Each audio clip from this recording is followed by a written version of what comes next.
All right, so let's just jump right in. We're going to tackle a question that, honestly, hits right at the core of the entire mental health profession. In a world that's just filled with systemic injustice, what is therapy really doing? Is it a genuine help? Or is it kind of just a lie we tell ourselves to make it through the week? Yeah, let's get into it. So, this quote, "This is it. This is the raw feeling that kicked off this whole explainer." You can just feel the struggle, right?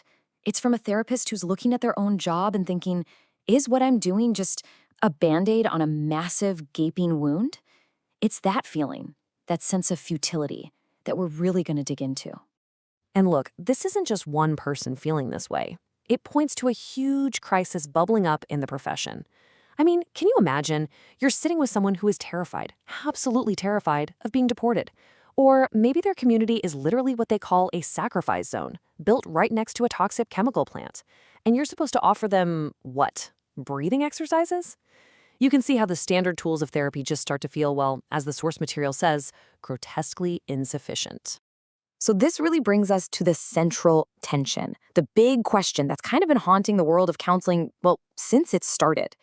Is therapy a tool for liberation, something to help people actually change the world? Or is it more like a pressure valve for injustice, just a way to let off enough steam so people can keep putting up with a system that's breaking them? And this is where the critique gets really sharp. You have these two competing ideas. On one side, there's this fear that therapy is becoming what some call an adaptation industry. Basically, its job is to help people tolerate conditions that absolutely should not be tolerated. The image they use is just so powerful, right? It's like you're just polishing a soldier's armor, making them feel a little better, while this giant war machine just keeps rolling on completely unchallenged. Now, the flip side, the ideal, is therapy for human liberation, something that actually aims to transform people's lives and challenge the systems causing all that distress in the first place. Okay, so right when you might be thinking, well, that's it, therapy is useless, we hit this really important pivot point. We have to get something super clear. We have to untangle this one core idea. Coping is not the same thing as compliance. And this lays out the difference perfectly. Think about it. Coping, that's all about getting your own nervous system in check. It's about regulating your internal world. It's preparation. But compliance, that's totally different. That's surrender. That's accepting things you shouldn't have to accept. It's basically capitulation. One is about getting ready to fight back, and the other is about giving up the fight. They are not, I repeat, not the same thing. So here's the absolute key takeaway. Helping someone regulate their nervous system isn't some conservative act to keep them quiet and docile. No way. It is the fundamental neurological precondition for them to do anything else. I mean, think about it. When you are just stuck in survival mode, in a constant state of fight or flight, you literally can't think strategically. You can't plan for the future. You can't organize with your community. So calming that internal chaos, that's what gives a person back their power, their agency to actually make a change. Okay, so if step one is getting the individual stable, what's step two? Because we still have this huge disconnect, right, between the one person sitting in the therapy room and these massive external systems causing their pain.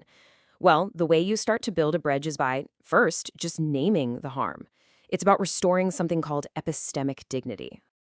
And there are whole frameworks built around this, like liberation psychology. It offers this really powerful shift in perspective. It says, hey, your distress, your anxiety, your depression, it's not a personal failure. It's not something that's wrong with you. It's actually a completely sane and rational response to an oppressive situation. So the goal isn't just to fix the person, it's to work on both the individual and the society that's making them sick. And you can't overstate how important this is. So often, when a system is the source of the harm, it's also telling you you're crazy for feeling that harm. It's classic gaslighting on a huge scale. It tells you your pain isn't real. So when a therapist just sits there and says, yes, what you are experiencing is real, they are actively fighting back against that gaslighting. That is not a trivial act. It's huge. And that's really the power of it. It can start with just one person, the therapist. All they have to do is look their client in the eye and say, you're right, your fear of ICE is rational. Your community's cancer rates are connected to that factory. That one single act of validation starts to rebuild a person's trust in their own sanity, a trust that these unjust systems are designed to shatter. All right, so how do we start putting all these pieces together? Well, you have to move beyond just playing whack-a-mole with individual symptoms. You have to start thinking bigger in terms of what's called an empowerment ecology. It's a much more holistic, much more integrated idea of what therapy can and should be. So what is an empowerment ecology? Well, it means therapy doesn't exist in a little bubble, it's connected. It means therapists need to be politically literate. It means they're actively linking people to community resources, to pathways for collective action. It means helping people make sense of moral injury and even getting involved in policy advocacy. Suddenly, the therapy room isn't an isolated office. It's more like a central hub connecting out to this whole network of support and real-world action. And you can see how this works on multiple levels at once. On the micro level, you're doing that foundational work, stabilizing the person's nervous system.